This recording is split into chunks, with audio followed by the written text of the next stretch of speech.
Hi, welcome back everyone. Namaskar. Good evening to everyone. Hope everyone will be safe, doing good, be healthy. आप सभी का स्वागत है हमारे YouTube चैनल पे डेज ऑफ एजुकेशन। हमारा जो टॉपिक चल रहा था मैंने लिख दिया है, welcome back to our classes. Material costing हम लोग कर रहे हैं और आज का जो टॉपिक है मटेरियल कॉस्टिंग में स्टॉक लेवल्स, ये बहुत ही इंपॉर्टेंट टॉपिक है मेरे प्यारे बच्चों। हमने EOQ तो देखा था, हमने EOQ को समझा था लास्ट क्लास पे और उसके साथ मैंने बताया था पार्ट बी के अंदर 2 पॉइंट है, EOQ और स्टॉक लेवल, हमें वो समझना था।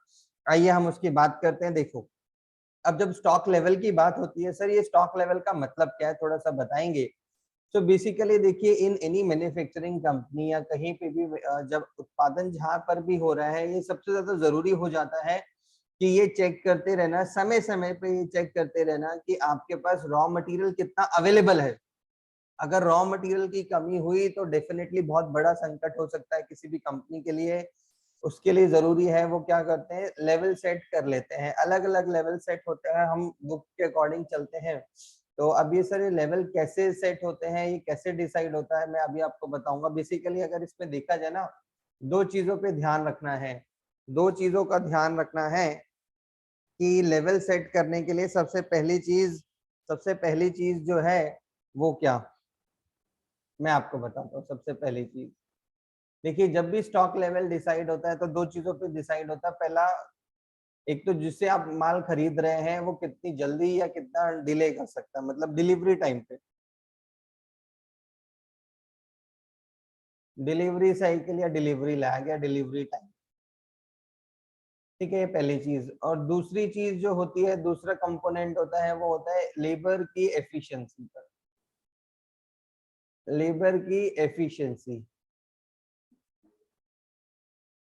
ये दो इंपॉर्टेंट से फैक्टर हैं जिनको ध्यान में रखते हुए हम लोग अपने लेवल सेट करते हैं, अपने स्टॉक की गणना करते हैं। अच्छा सर, थोड़ा सा समझ जाइए। और डिलीवरी टाइम बेटे, सप्लायर से माल आने में और उस माल को कंज्यूम कितनी जल्दी या कितनी फास्ट हम कर सकते हैं, उसको हमारी एफिशिएंसी, लेबर की एफिशिएंसी से डिनोट करा जाता है।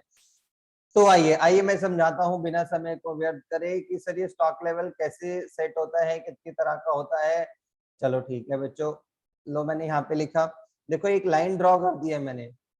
ये मान लीजिए मेरा रॉ मटेरियल इन्वेंट्री है, ये यहाँ पर है अभी सबसे हाई। फिर जैसे जैसे उत्पादन होता होगा ये धीरे धीरे कम होता जाएगा, कम होता जाएगा, कम होता जाएगा। तो मैनेजमेंट कहीं ना कहीं एक एक मार्क सेट कर लेते हैं,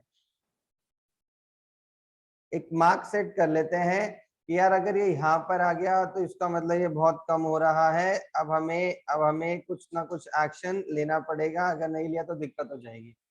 तो वो लेवल वो सेट कर देते हैं, दैट इज कॉल्ड, इसको हम बोलते हैं रीऑर्डर लेवल। मेरे बच्चों ध्यान से नोट करिए, बहुत इंपॉर्टेंट है, रीऑर्डर लेवल। और इसको बुक्स में आपने देखा होगा ROL के नाम से बहुत फेमस है, रीऑर्डर लेवल। तो रीऑर्डर लेवल को जब भी आप निकालते हैं, ये ध्यान रखना है कि ये हमेशा कैलकुलेट होता है कंजर्वेटिव मेथड पर। सर कंजर्वेटिव मतलब मेरे बच्चों, हम फ्यूचर में ये वर्स्ट सिनेरियो जैसे बोलते हैं ना, be prepare for the worst, वैसे ही हम ये सेट करते समय अपने दिमाग में ये ध्यान रखते हैं कि हो सकता है हमें जो सप्लायर है वो माल पहुंचाने में बहुत ज्यादा डिले अगर हो गया तो क्या होगा, तो हम कहाँ तक टिके रह सकते हैं। तो बेसिकली इट्स कॉल्ड मैक्सिमम, एक यहाँ पे समय आ जाता है मैक्सिमम टाइम, मैक्सिमम डिलीवरी का जो टाइम होगा हम वो ध्यान में रखते हुए यहाँ पे लेंगे, मैक्सिमम डिलीवरी टाइम इनटू, और ये अज्यूम करते हैं अगर लेबर बहुत ही फास्ट कंज्यूम कर रही है तो हमारा क्या रेट होगा, मैक्सिमम यूसेज। यूसेज बोल लीजिए, कंजम्पशन बोल लीजिए, एक ही मतलब है। ठीक है, तो I am not going into that word, but समझ में आ गया। तो मैक्सिमम डिलीवरी टाइम या मैक्सिमम लीड टाइम भी होता है, कभी कभी इसको लीड टाइम भी बोल देते हैं, लीड टाइम एक ही बात है। तो आप कंफ्यूज मत होना, समय जहाँ पे भी होगा यही होगा, यूसेज कंजम्पशन यही होगा। ठीक है, तो अगर आपने आज कोई ऑर्डर प्लेस करा है, उसे आने में थोड़ा सा तो टाइम लगता है, तब तक भी प्रोडक्शन चालू रहेगा चालू रहेगा चालू रहेगा जब तक माल आ नहीं जाता। तो जब तक आपके पास माल आ नहीं जाता और वो चलता रहेगा प्रोडक्शन, तो हमारा एक बॉटम लाइन हिट हो रहा है, देख रहे हो आप बॉटम लाइन। तो इस लाइन को आप क्या बोलते हैं मेरे बच्चों? इसको बोलते हैं minimum stock level. Minimum stock level, ठीक है। अभी मुझे बताइए आरओएल से ज्यादा है या कम? सर ऑब्वियस कम है। कितना कम? इतना कम, इतना कम है, इतना कम। ये इसका मतलब क्या? इतने का मतलब क्या सर? इतना मतलब जो नॉर्मल हमारा प्रोडक्शन हुआ है इस दौरान, जो भी नॉर्मली हमारा नॉर्मली जितने समय में माल आया है और जो हमारा नॉर्मल प्रोडक्शन साइकिल है, तो इसलिए यहाँ पे वर्ड यूज होता है normal. Normal lead time, delivery time,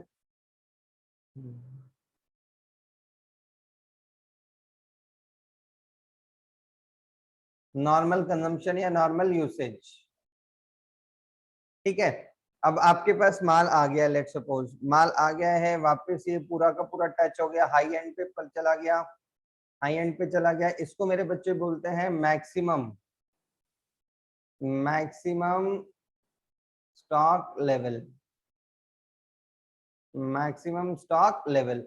अब ये आरओएल से ज्यादा है या कम है? सर ऑफ कोर्स ये तो आरओएल से बहुत ज्यादा है, बल्कि एक और चीज होती है आरओक्यू, मैं बताऊंगा, उससे भी ज्यादा, माइनस। और इसका गठन करते समय इस पॉइंट को ध्यान में रखते हुए हम ये देख लेते हैं कि भाई हमारी स्टोरिंग कैपेसिटी कितनी है। अगर हमारी बड़ी जल्दी माल आ जाता है और लेबर भी बहुत लेजी है, ज्यादा यूज नहीं कर रही, तो हमारे कंजर्वेटिव अप्रोच जैसे मैंने बताया, तो उस केस में अगर मेरा बहुत जल्दी आ गया माल मिनिमम टाइम में, तो क्या मैं उसको होल्ड कर पाऊंगा? इतनी कैपेसिटी है मेरे पास। Minimum lead time into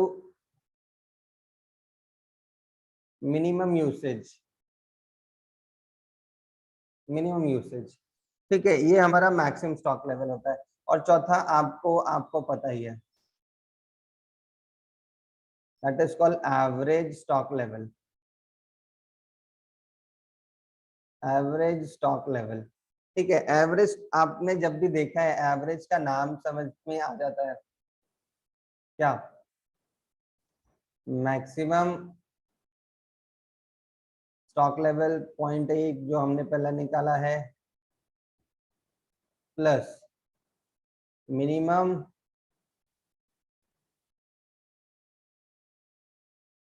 stock level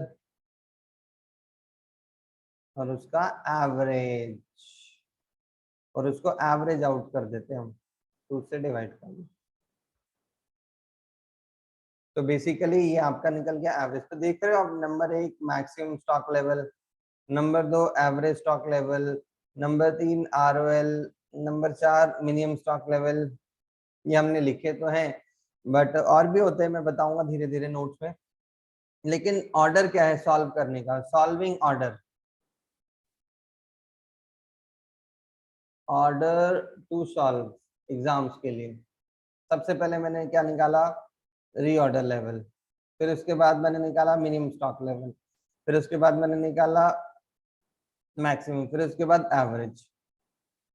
तो ऑर्डर टू सॉल्व ये है। ऑर्डर मैंने आपको बता दिया, होप ये आपको अच्छा लगा होगा, ध्यान में समझ में आया। आइए आगे बढ़ते हैं।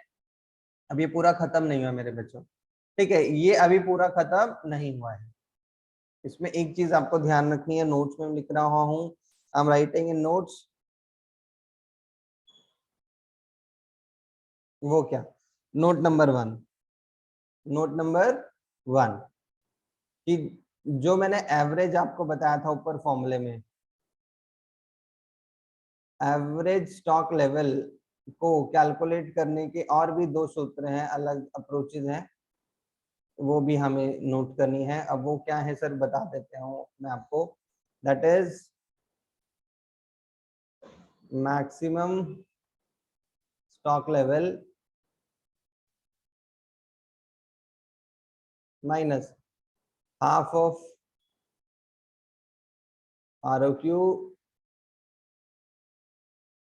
या फिर सेकेंड इसी में और मिनिमम स्टॉक लेवल प्लस कर दीजिए उसमें half of ROQ, reorder quantity या EOQ। ठीक है, second thing, reorder quantity if not given,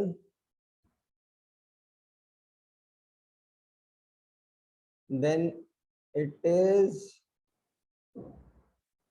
assumed to be EOQ। अगर ROQ दे रखा है तो अच्छी बात है, नहीं दे रखा तो इसको EOQ मानेंगे और ROQ को हम EOQ की हेल्प से कैलकुलेट कर लेंगे। If it is not given, अगर ROQ नहीं दे रखा तो वो EOQ माना जाएगा। और EOQ की आपको मैंने बताया था कैसे। रीऑर्डर क्वांटिटी वैसे कुछ नहीं है, दोबारा जो आपको क्वांटिटी करनी है, जनरली एडवाइजेबल यही होता है कि आप EOQ कर देते क्योंकि कॉस्ट कम होती है मेरे बच्चों, प्यारे बच्चों। पर ध्यान रखना है ROQ और EOQ में थिन डिफरेंस ये है कि मे बी क्वाइट पॉसिबल कि ROQ EOQ से अलग हो सकता है। ठीक है, नहीं दे रखा तो वो सेम है। तीसरा point, if normal lead time या normal usage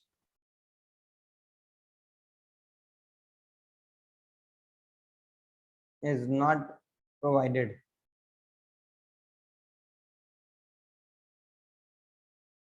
then we use average in its place। अगर मान लीजिए आपको जैसे मैंने बताया था मिनिमम लेवल निकालने के लिए लिखा था, नॉर्मल यूसेज नहीं दे रखा, तो हम उस केस में क्या करेंगे, हम एवरेज यूज कर लेंगे, average lead time. Sir maximum time, maximum lead time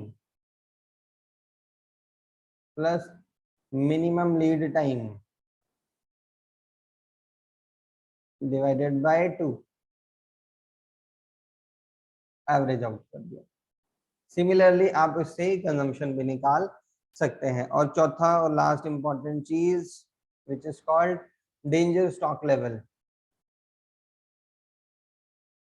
danger stock level का मतलब अगर आपका स्टॉक नीचे चला गया है, मिनिमम स्टॉक से भी चला गया, कम हो गया, तो फिर उस केस में तो आपको क्या करना होता है, नॉर्मल लीड टाइम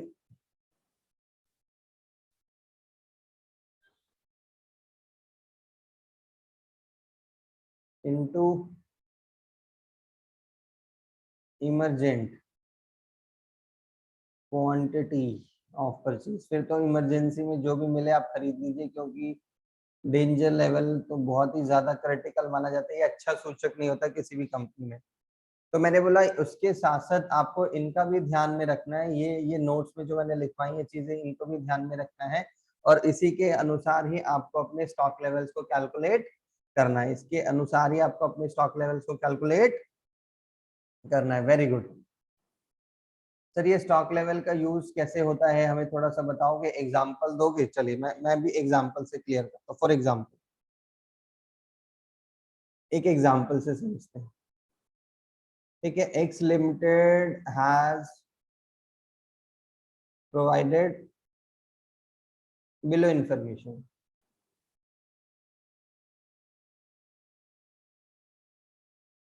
ठीक है, तो मान लो उन्होंने हमें दे रखा है, ऐसे दिया हुआ लीड टाइम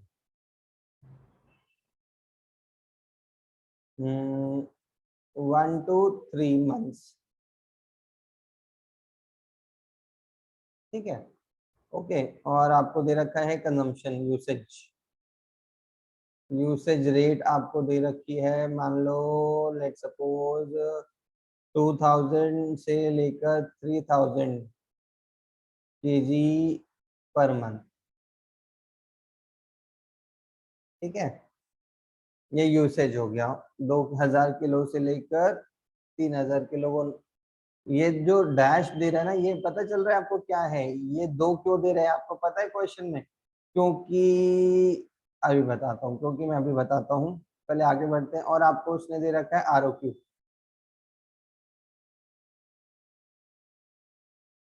एक 1000 किलो, इसको 2 कर लेते, 2000 किलो हमारा ROQ है। ठीक, और आपसे बोला गया है कि कैलकुलेट स्टॉक लेवल्स। चलिए स्टार्ट हो जाइए, करिए। लो जी लो, क्वेश्चन सॉल्व करो बच्चों। मैंने लिख दिया यहाँ पर, आपको लीड टाइम दे दिया है, यूसेज दे दिया है, ROQ दे दिया है। अगर ROQ नहीं है तो हम UQ मान लेते हैं और UQ के फॉर्मूले से निकालते हैं। स्टॉक लेवल निकालना है अब आपको। अब आपको स्टॉक लेवल निकालना है, तो मैंने आपको ऑर्डर बताया था कि सबसे पहले हम क्या निकालते हैं सॉल्व करते समय। सबसे पहले सर हम निकालेंगे रीऑर्डर लेवल। फॉर्मूला क्या था मेरे को याद नहीं है, तो सर उसमें मैक्स और मैक्स MM सेम अप्रोच होता है। अगर यहाँ मैक्सिमम है तो यहाँ पे भी मैक्सिमम होगा, कभी भी ऐसा नहीं होगा। Maximum lead time into maximum usage. किसी भी फॉर्मूले में ऐसा नहीं होगा कि यहाँ पे मैक्सिमम है तो यहाँ पे मिनिमम, ऐसा नहीं होगा, ये ध्यान रखना। ये भी एक आपका टिप है याद करने के लिए। तो आपका ROL निकालिए फटाफट। तो सर मैक्सिमम लीड टाइम कैसे पता चलेगा, ये देखो, ये कम से कम 1 महीना लगता है, ज्यादा से ज्यादा 3 महीने, तो मैक्सिमम कितना हो गया 3 महीने, 3 month, into usage maximum 3000 kilo. तो ये हमारा आ गया 9000 किलो का ROL, रीऑर्डर लेवल। हम 9000 किलो खरीदेंगे दोबारा से।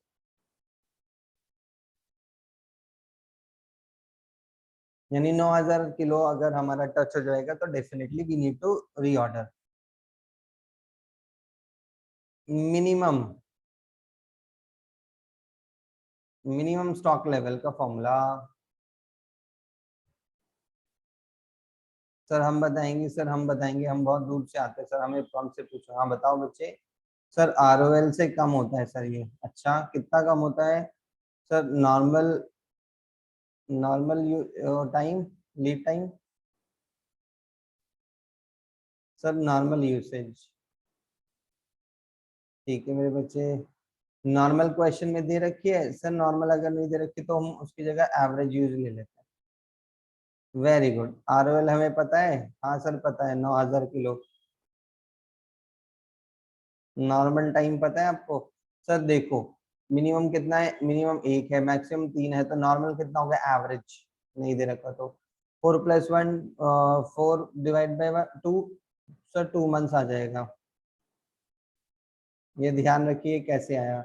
और नॉर्मल यूसेज भी कितना आ जाएगा, 2500 kg। कितने बच्चे हैं जिनको ये समझ में नहीं आया, मेरे को बताएंगे। सर देखो मैं फिर से रिपीट करता हूँ, यहाँ पे हमें नॉर्मल निकालना है। अगर लीड टाइम,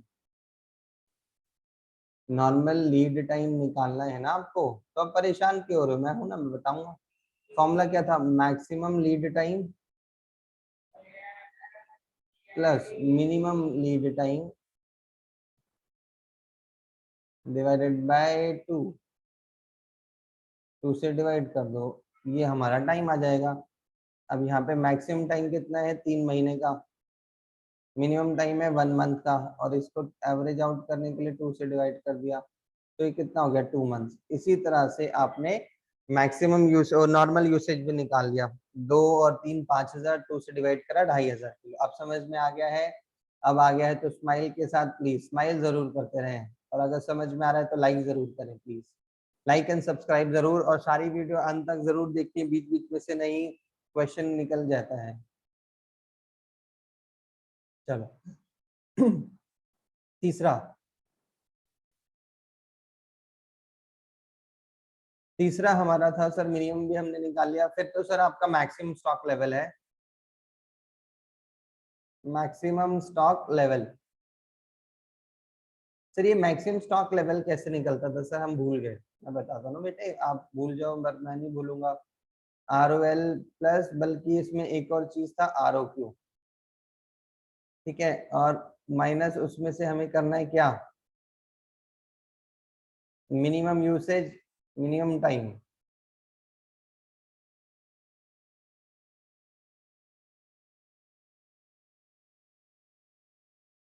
ठीक है, अब यहाँ पे इसको बंद करो ब्रैकेट बड़ा बड़ा।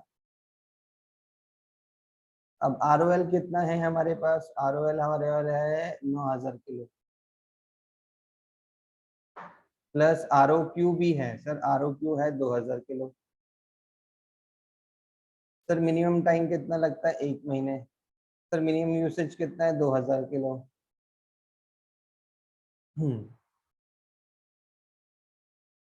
9000 किलो प्लस 2000 किलो ROQ का, और 2000 किलो आपका, ये फॉर्मूले से जो डराइव हुआ ये कैंसिल आउट हो गया, तो आपका मैक्सिमम स्टॉक लेवल भी कितना आ रहा है? ROL के जितना आ रहा है।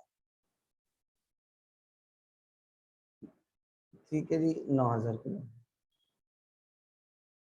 और इसके बाद फोर्थ हमारा है average stock level, average stock level.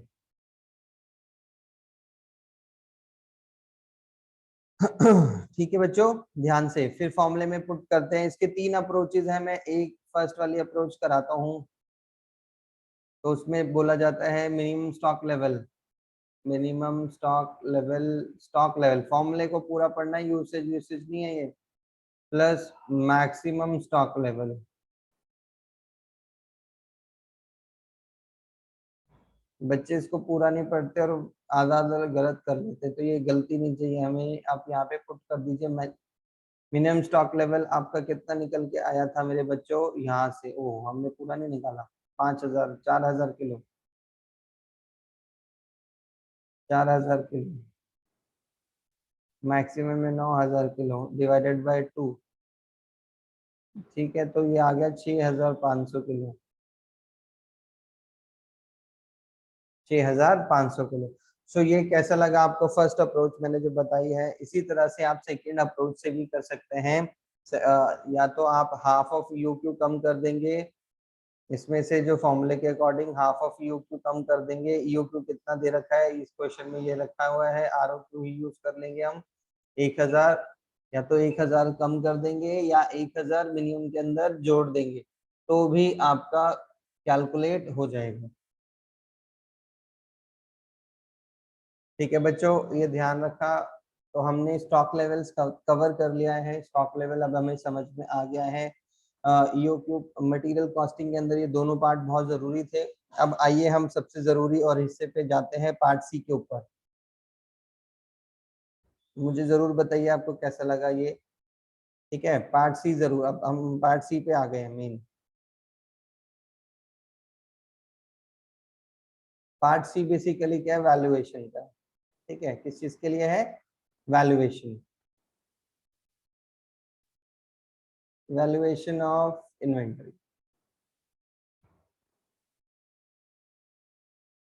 तो देखो इसमें हमें करना क्या होता है, स्टोर स्टोर लेजर आपको बनाना है। You have to draw a store ledger. Method अलग अलग है, मैं बताऊंगा आपको कैसे कैसे करना है। जैसे मैं आपको समझाने के लिए एक उत्तर देता हूँ। लेट सपोज यहाँ पे एक ने लाइन ड्रॉ कर दी,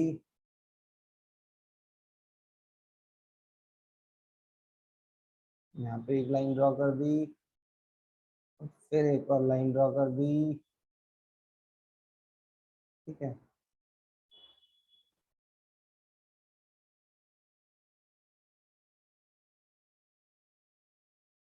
डेट,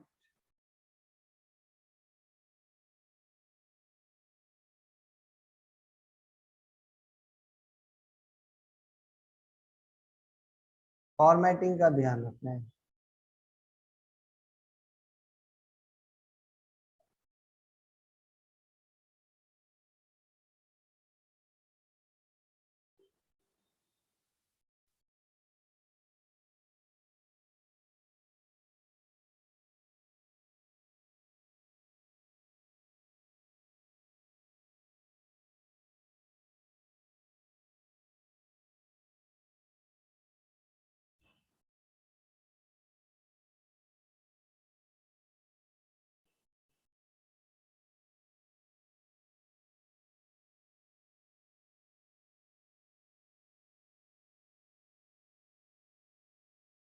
चलिए तो मेरे बच्चों, मैंने एक यहाँ पे एक बड़ा सा फॉर्मेट बनाया है।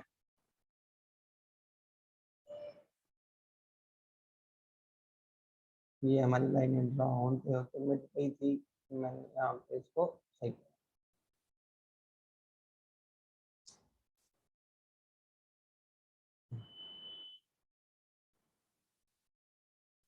हाँ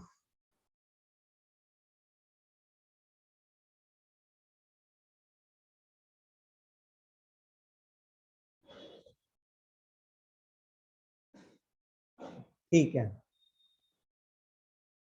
तो सर ये बनाया क्या है आपने, मैं बताता हूँ अब आपको, वापस ड्रॉ पे लेकर आता हूँ। देखिए समझने के लिए मैंने ये जो बनाया है, it is called as store ledger. इसको हम बोलते हैं स्टोर लेजर। स्टोर लेजर एक ऐसी बुक होती है जिसमें इनपुट जो भी इन एंड आउट होता है, it records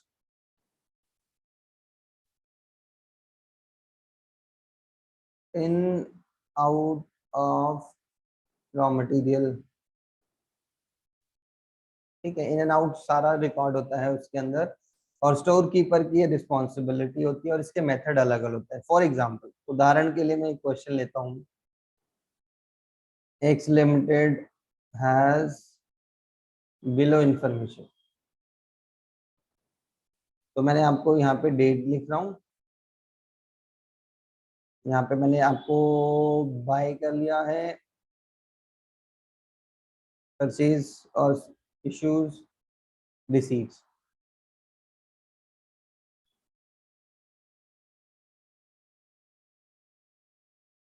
3 March 500 kg @ 10 each dash. 4 March 100 kg issue हो गया। 6 मार्च 200 kg @ 15 each डैश। 10 मार्च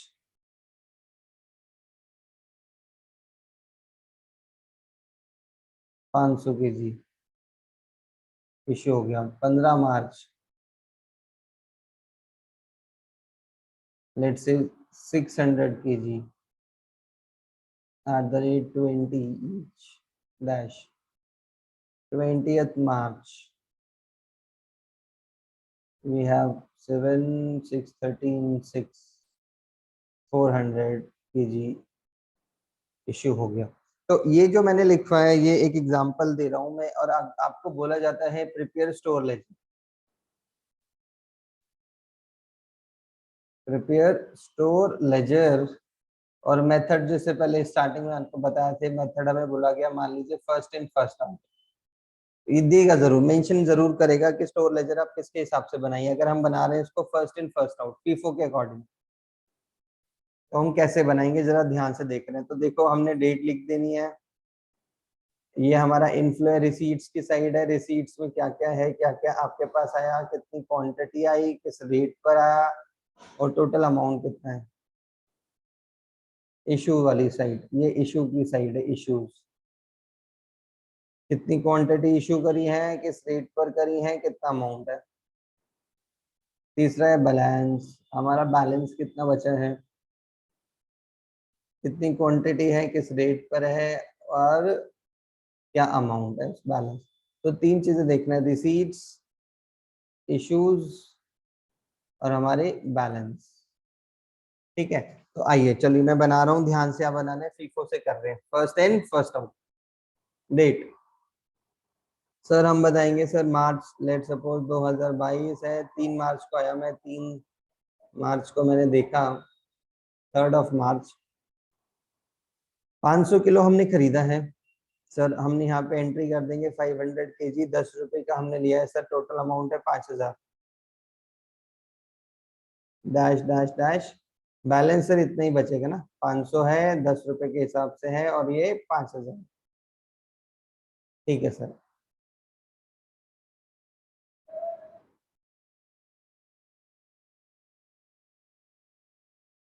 ठीक है, चलो नेक्स्ट। आगे सर, सर उसके बाद सर 4 तारीख को ही आइए आप सर। 4 तारीख को क्या हुआ बच्चों, 4 तारीख को सर, 4 तारीख को हमने इशू करना है सर 100 किलो। 100 किलो इशू करना। अभी रेट तो बस एक ही है, क्योंकि देखो अभी यही वाला रेट अवेलेबल है आपके पास। तो ये कितना हो गया, 1,000। अब आपके पास बैलेंस कितना बचा सर? 500 में से देखो, 500 में से ऐसे बनाएंगे बेटे, इसको ध्यान से। 500 में से कितना चला गया सर? 100 यूनिट चले गए। तो कितने बचे आप ऐसे लिख लीजिए माइनस करके सर, 400 बचे। रेट किस पे था? 10 रुपए। तो बैलेंस कितना है? 4,000। वैसे भी देखोगे तो 5 में से 1,000 गए, 4,000। Sir very good. तो हम टाई बैक भी करते जा रहे हैं, कोई गलत नहीं है हमारा। Absolutely correct, absolutely correct. बहुत ही बढ़िया। मजा आ रहा है ना आपको? कैसा लग रहा है? मजा आ रहा है तो बनाइए आगे, मैं वेट कर रहा हूँ आपका, फटाफट बनाइए। सर हम बनाएंगे, सर हम बनाएंगे। 6 तारीख को आ जाइए सर। 6 तारीख को क्या है जी? 200 किलो है सर। किस रेट से है? 215 रुपए क्या है सर? अब कितने का हो गया सर? ये 3,000 का हो गया सर। अब देखो ध्यान से मेरे बच्चों, तो आप पहले पुराने मेहमान जो है ना, 400 किलो जो था, पहले पुराना वाला मटेरियल लिखोगे ना। पुराने मटेरियल, आओ ना आओ, बस बैठो। नए वाले आप भी आ जाओ, आप भी आओ ना, आओ। आप उनकी पूजा करोगे थाली के साथ। लो, लो नए मटेरियल, आओ ना मटेरियल लो। जाओ ना जाओ, लो बंद कर दो। ताला लगा देना, ताला। कोई नहीं तो मटेरियल लेके चला जाएगा तो दिक्कत हो जाएगी बेटे, आपको बड़ी दिक्कत हो जाएगी अगर मटेरियल चले गए। ठीक है सर। 6 के बाद सर क्या है? अब सर 10 तारीख आएगी। 10 तारीख को, 10 तारीख को आपने 500 इशू कर दिए। अब जरा ध्यान से, 500 किलो आपको इशू करना है, लेकिन अब ध्यान से, फीफो मेथड है। अब कौन सा मेथड है? FIFO, first in first out. तो ऊपर आप देखो बैलेंस के अंदर आपके पास दो मटेरियल हैं, एक 400 किलो रखा है, एक 200 किलो रखा है। पहले आप किसे इशू करोगे? पहले आप किसे इशू करेंगे? तो ऑब्वियस सी बात है, हम पहले किसे इशू करेंगे? सबसे पहले हम क्या करेंगे, इन 400 के अंदर से जो मटेरियल है वो जाएगा। ये जो 400 वाला मटेरियल है वो इशू करेंगे ना। तो सर सबसे पहले हम ये जो 400 है, 10 रुपए के हिसाब से वो जाएगा। और बचा कितना फिर? 100।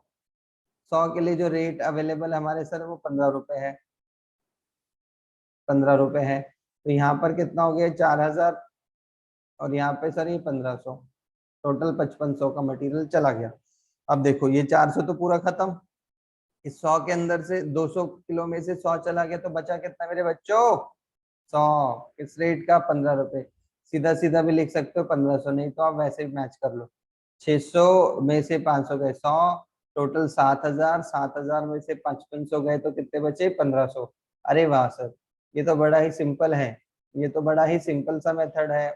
और क्या, इसमें थोड़ी कुछ हमें करना है।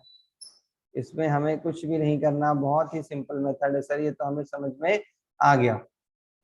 Very good. आगे बढ़ते हैं। चलिए 10 तारीख भी हो गई है। फिर हमारे पास सर क्या हो रहा है? सर हमारे पास अब 15 तारीख, 15 मार्च पर आ गया। 15 मार्च में सर हमारे पास 600 किलोग्राम्स आया है। 20 रुपए के हिसाब से सर 12,000 रुपए बन गया है। इशू हमने उस दिन कुछ नहीं करा। अब हमारे पास सर पुराने में देखेंगे तो 100 किलो पड़ा है, 15 रुपए के हिसाब से 1,500। और सर 600 और आ गए हैं 20 रुपए के हिसाब से 12,000। ओके। तो अब यहाँ पे अगर आप देखते हैं, अब यहाँ पे आपकी टोटल वैल्यू कितनी है स्टॉक की? स्टॉक की वैल्यू कितनी है? स्टॉक की वैल्यू कितनी है? ये है। अब उसके बाद है 20 तारीख को, 20 मार्च। 400 यूज करना है। तो सबसे पहले 100 इशू करेंगे 15 रुपए के हिसाब से। अब बचेगा फिर हमारा 300। 300 के लिए 20 रुपए का हिसाब से। तो ये हो गया 1,500 और ये हो गया 6,000, 7,500। तो ये बचा कितना? 300 बचा 20 रुपए के हिसाब से, 6,000।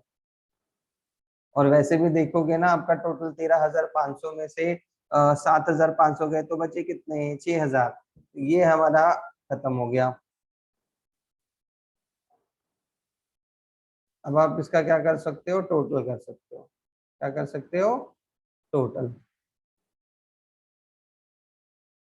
टोटल में देखो आराम से, देखो आराम से कि यहाँ से अब आपके सारे चीजें निकल गए। 500 200 सबका टोटल कर दो, 7 1300। आपके पास है, ओह सॉरी मैंने मार्कर तो बदला ही नहीं, चलो बदल दिया।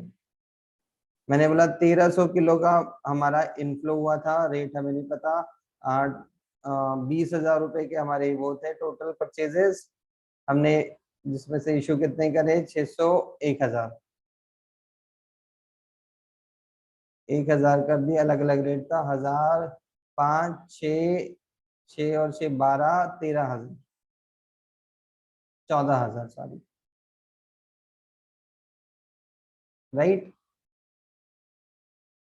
फिर से देखिए, हाँ 5,000, 5 और एक 6, 6 और एक 7 और 13 और एक 14, ठीक है सर, बिल्कुल समझ में आ रहा है, बिल्कुल आ रहा है सर हमें समझ में। तो यहाँ पे भी आप देख सकते हो कॉस्ट ऑफ गुड सोल्ड जो हमारा है, हमने कितना परचेज करा, तो कॉस्ट ऑफ गुड सोल्ड हमारी कितनी है, जो हमने माल बेचा उसकी कॉस्ट कितनी है, 14,000, दैट इज कॉल्ड सीओजीएस। ये हमने परचेजेस करी है। और हमारी क्लोजिंग स्टॉक कितना बच रहा है, यहाँ से भी आप देखोगे टैली करके, देखो 1300 में से बचे कितने, 300 किलो बचा है सर हमारे पास क्लोजिंग स्टॉक, जो कि इससे टाई हो रहा है आपका क्लोजिंग 1300, और उसकी वैल्यू कितनी है, देखो इस 14 में से 20 गया 6,000, और यहाँ से भी देखोगे तो 6,000 है ना जी। मैं आपको क्रॉस वेरीफाई कर रहा हूँ, गलत हो ही नहीं सकता किसी भी कीमत पर। तो फीफो मेथड से आपने ऐसे कर लिया है, इसको भी सेव कर लेते हैं। तो this is how we calculate using FIFO method. Similarly हम लीफो से करते तो क्या होता, लीफो में देखो अंतर कहाँ पर आता, यहाँ पे। अब मैं इसको कर रहा हूँ लीफो से, यहाँ पे पहला अंतर आता देखो इधर। अगर यही क्वेश्चन हम लीफो से करते तो मैं सबसे पहले 500 के लिए इसमें से 200 निकालता, और 300 में से ये जाता, तो बचता जो मेरे पास मटेरियल ये वाला, ये 10 रुपए के हिसाब से बचता।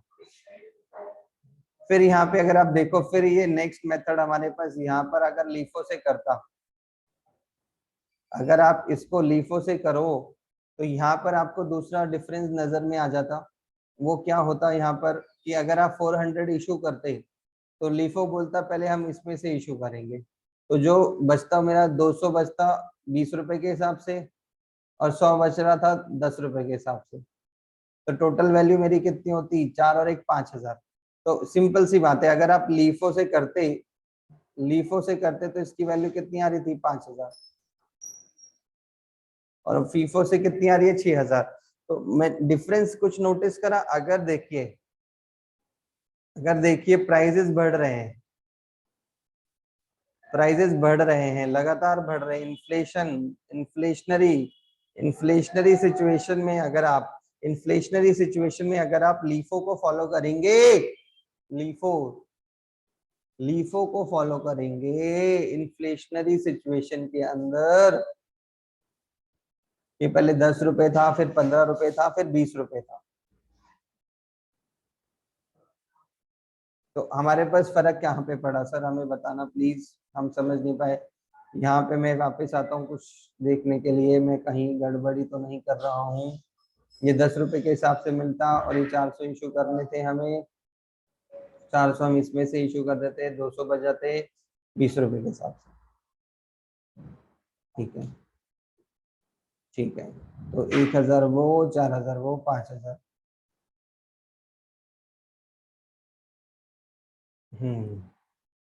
अब बात आती है देखो क्लोजिंग स्टॉक की। तो क्लोजिंग स्टॉक अगर आप देखा जाए, तो अगर प्राइजेस बढ़ रहे हैं, यहाँ से एक जरूरी चीज जो मुझे बतानी थी मैं उसी पे आता हूँ वापस। सेव हमने कर लिया है, इसको क्लियर कर, नोट्स में लिख रहे हैं, write down in notes.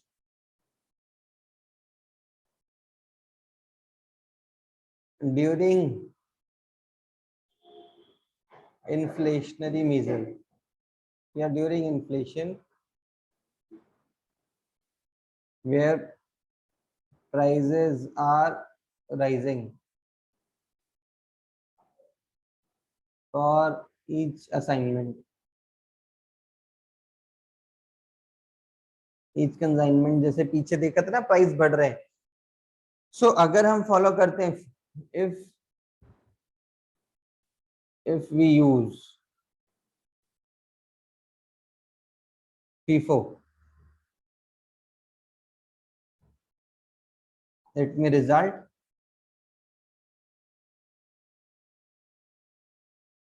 Higher closing stock.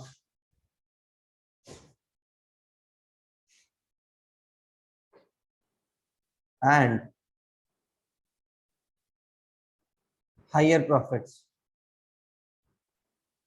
ठीक है, देख रहे हो आप, स्टॉक भी ज्यादा आएगा और प्रॉफिट भी ज्यादा आएगा। तो सर यही वाला फॉलो करना चाहिए। FIFO is best during inflation. मेरे बच्चों प्रॉफिट के पॉइंट ऑफ से है, लेकिन अगर आप टैक्स के पॉइंट ऑफ से देखें, from tax point of view, LIFO is best in this situation. Avoiding higher tax.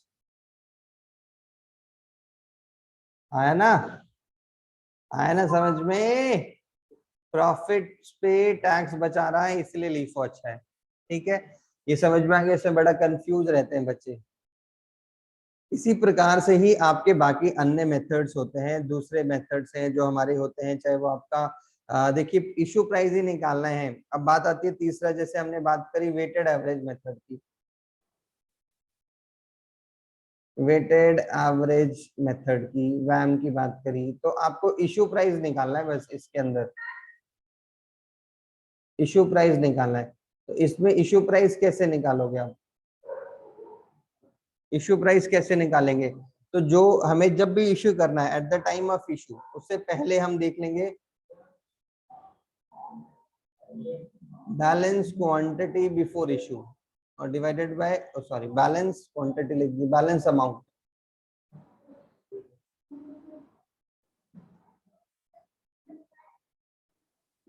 Balance amount divide by balance quantity. यहां से इशू प्राइस निकल जाएगा और वो इशू प्राइस हमें निकालना पड़ेगा। And this formula is used, this is used for each subsequent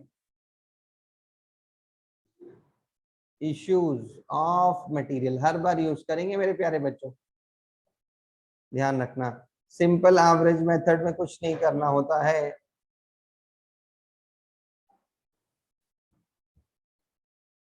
Sam,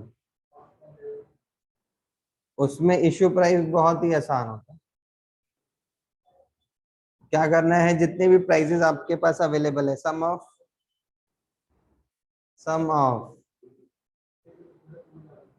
available prices divided by number of available prices.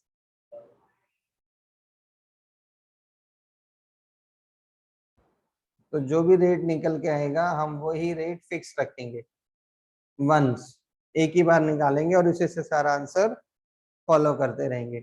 ये आपको ध्यान में रखना है, कुछ भी नहीं, बहुत ही सिंपल है। It's very simple, just like a peanuts. और जब मैं बात कर रहा था, देखिए एक नेक्स्ट इन फर्स्ट हाउस की, विच इज कॉल्ड नीफो। ये बेसिकली मेथड यूज कहां पर होता है? It is used in currency market और आपकी गोल्ड एंड आप बोल सकते हैं ना मेटल मार्केट्स में। Next alternative prices are used for each issue price, issue of material.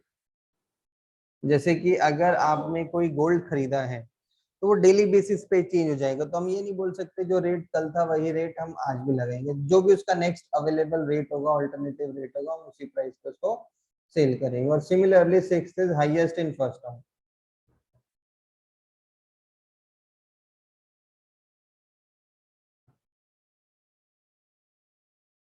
Highest in first out का मतलब ही क्या होता है? आपका जो भी महंगा है उसे पहले बेचो। It help it help it helps in reducing reducing our storage cost. ये हमारी स्टोरेज कॉस्ट को कम करने के लिए बहुत ही इंपॉर्टेंट होता है, क्योंकि इसमें जो भी महंगा है ना, हम उसे बेचना पहले प्रेफर करते हैं मेरे बच्चों। तो this is how we have end up with this. और इसमें एक चीज का ध्यान ये रखना है आपको, कुछ एडजस्टमेंट्स आती हैं, देयर आर एडजस्टमेंट्स।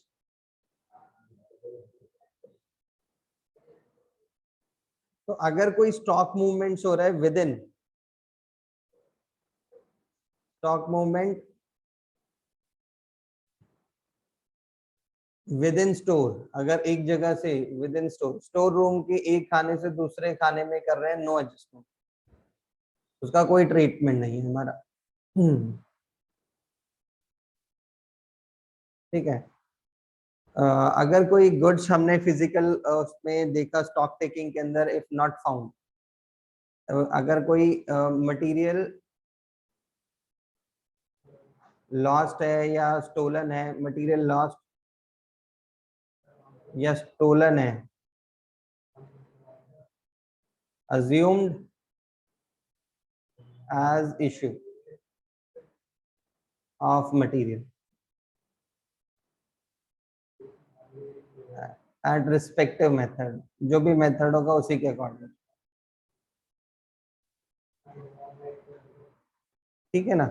अगर मटेरियल चोरी है, गुड्स रिटर्न, जैसे हमने माल बेचा है, गुड्स सोल्ड बट रिटर्न, तो वापस आ गया, it will be treated as receipts with same issue price, same price at which it was issued, उसी प्राइस पे ही आप इसको रिसीट कर लेंगे जिस प्राइस पे। तो बेसिकली कहने का मतलब यही है मेरे बच्चा, मोटा मोटी कि या तो वो इधर रिसीट्स होगा या वो हमारा इश्यूज होगा। इश्यूज होगा तो इश्यू प्राइस हमें देखना पड़ेगा एज पर मेथड, रिसीट है तो वो डेफिनेटली बताएगा प्राइस क्या है। इंटरनल मूवमेंट्स की कोई एडजस्टमेंट हम नहीं करते हैं, ये ध्यान रखना है मेरे प्यारे बच्चों। ये मैंने आपको बता दिया। इसमें लास्ट पॉइंट जो हमारा बचता है, उसके लिए I need to have my screen back, 1 second। अब हमने देखिए काफी सारी चीजें हमने इसमें कवर अप कर ली हैं, हमने सारे मेथड कर लिए हैं। इसकी प्रैक्टिस अब आपको करनी है ज्यादा से ज्यादा। जितने ज्यादा क्वेश्चन आप इसमें करेंगे मटेरियल के, उतना ही ज्यादा आपको कॉन्फिडेंस भी बिल्ड होगा। और हमारे को डाउट जरूर बताएं, जितने भी आपके हैं सारे डाउट हम शेयर करेंगे। Let me share with me the screen with you all. आइए, ठीक है, वेरी गुड। तो हमने ये देखिए, तो हमने बात करी थी मटेरियल कॉस्टिंग की, और हमने बात करी मेथड्स की। स्टॉक लेवल सब मैंने आपको बता दिए हैं, मैक्सिमम क्या होता है, मिनिमम क्या होता है, रीऑर्डर क्वांटिटी क्या होता है, ये मैंने आपको बता दिया है। ये सारे फॉर्मूले हमने बात कर लिए, चर्चा कर ली इन सभी के बारे में। एक चीज में ये देखिए, ये जरूर करना है याद यार, ये बहुत इंपॉर्टेंट है। Treatment of scrap waste spoilage defective, अगर है तो उसका क्या ट्रीटमेंट है, कैसे कंट्रोल कर सकते हैं, सेल कैसे करना है। Scrap, it is an incidental residue from the material used in manufacturing, मतलब होगा ही होगा, स्मॉल वैल्यू है, इरिकवरेबल है, इसको हम दोबारा से रिकवर नहीं कर सकते, जिस शेप में है चला गया चला गया। बेच सकते हैं डेफिनेटली, बट बहुत ही कम रीजनेबल वैल्यू होती है। Sale value credit to PNL, net proceed debited to overheads. Waste, portion of raw material whether it will be lost, evaporated, shrinkage, normal loss की तरह यूज होता है। तो ये ध्यान रखना है, ये बहुत इंपॉर्टेंट लाइन है प्लीज। अगर वो नॉर्मल वेस्ट है तो आपकी कॉस्ट बढ़ाएगा बढ़ाएगा सर, इसमें बात हम इस पे बात करेंगे, चर्चा करेंगे नॉर्मल एबनॉर्मल का, बट ये ध्यान रखना, normal waste will increase your cost. Note कर लीजिएगा प्लीज ध्यान से। ठीक है, बिन कार्ड क्या होता है, ये हमने बात करी थी। अब ये लीफो और फीफो की हमने बात कर ली है। एडवांटेजेस हमने बता दिए, डिसएडवांटेजेस ध्यान से समझने लिखने हैं। अब देखिए कुछ टेक्निक्स भी आपकी होती है, JIT purchase, just in time, मतलब हम तभी खरीदेंगे जब हमें चाहिए, हम पहले से स्टॉक नहीं करेंगे, स्टोरेज कॉस्ट बचाने के लिए। या एबीसी एनालिसिस। एबीसी एनालिसिस का मतलब क्या होता है, कैटेगरी कर लो जी मटेरियल्स की, जो सबसे सबसे महंगे हैं और क्वांटिटी सबसे कम है, उन्हें हम ए बोलेंगे। इन्होंने एग्जांपल के लिए दे रखा है ऊपर, जैसे ऊपर देखा जाए number of variety of inventory सबसे कम देखिए इसकी है, लेकिन वैल्यू सबसे ज्यादा इन्हीं की है 85%, तो दिस इज वैल्यू। और ये मीडियोकर बी हो गए बीच में, और ये सी जो सबसे ज्यादा क्वांटिटी में लेकिन वैल्यू सबसे कम है, सबसे कम वैल्यू वो सी, उन पे कंट्रोल इतना हम ज्यादा नहीं खर्चा करते। Vital, essential, desirable, similar to ABC, you can use and have it. So ये ध्यान रखना है, ये हमने सारे क्वेश्चंस ये नोट कर सकते हैं आप, ये मैंने पहले दो क्वेश्चन ये नोट कर लीजिए प्लीज, स्क्रीनशॉट ले लीजिए और इसको सॉल्व करने की जरूर कोशिश करिएगा प्लीज, ये बहुत इंपॉर्टेंट है। और आज हमने ये मटेरियल कॉस्टिंग को कवर कर लिया है, कैसे लगा है बिल्कुल हमें बताइएगा जरूर, कैसी लगी हमारी वीडियो। प्लीज अगर अच्छी लगी है तो लाइक एंड सब्सक्राइब करना बिल्कुल भी नहीं भूलना है। until then you, I always wish you for good, so keep doing hard, be happy, be jolly, be cheerful मेरे प्यारे बच्चों, stay tuned, we'll meet you next class, till then bye bye, take care।